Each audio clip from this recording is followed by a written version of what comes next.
Hello, I'm Coach Ed Jones, and we're talking football again. We're at Sanford Stadium on the campus of Huntington College.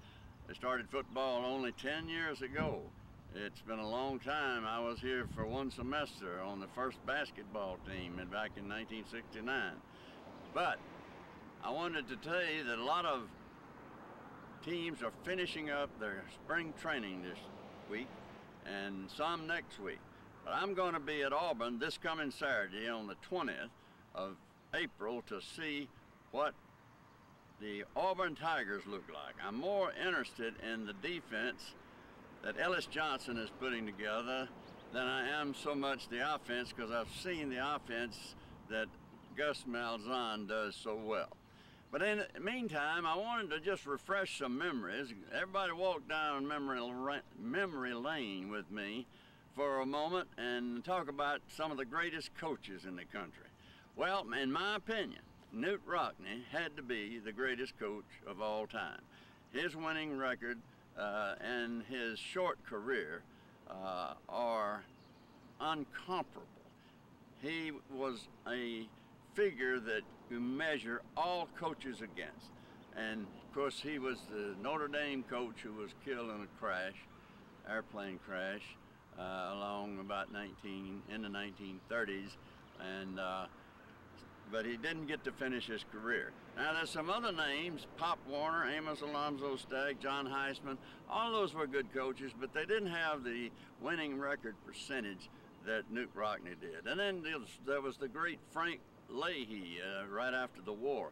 But I don't include Leahy in there because he benefited from so many people coming back from the war. It was he had quite a team there for 4 or 5 years right after World War II. The best coach in today's history is Paul W. Bear Bryant. Now, the reason that I picked him is because he could take more and do more with it.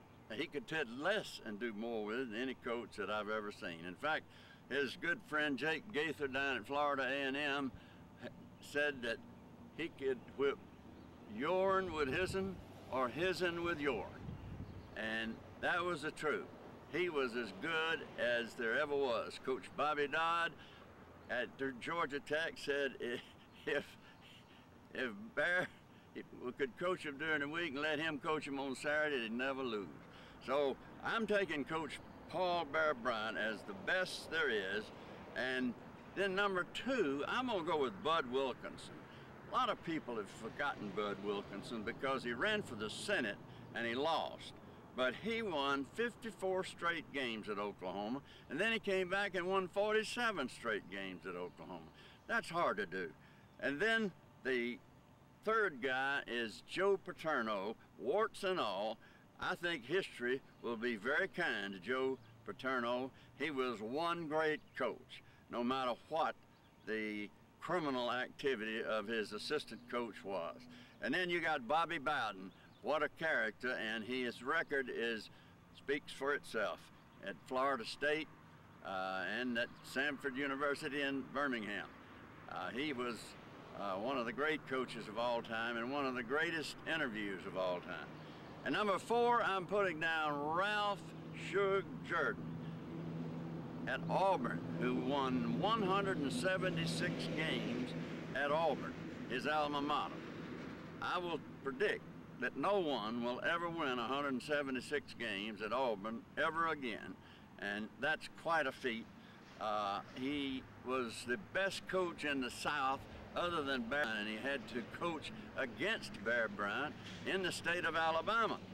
He is one of the people who beat Bear more than anybody. He beat Bear more than anybody else, and that was only 7 times. But it was quite a feat. Now, in the modern day, by the way, I should have said something about Vince Dooley, who was a quarterback for Coach Shug Jordan. I think Vince Dooley ought to be mentioned in there. Then in the modern day, I got Steve Spurrier. I think he's the best coach in the country. If you coach at South Carolina and you win like Steve Spurrier does, what a job he's done down there. And then, of course, you can't leave out Nick Saban. He's won 3 out of 4 national championships at Alabama, won 1 at LSU. He's the best recruiter I've ever seen in my life. He is the number 2 coach, and if he was coaching at South Carolina, I'm not sure he'd have the record he has today. But he's coaching at Alabama, and if you don't win at Alabama, you can't coach. This is Ed Jones, Coach Ed Jones. See you next week, and we'll talk some more football.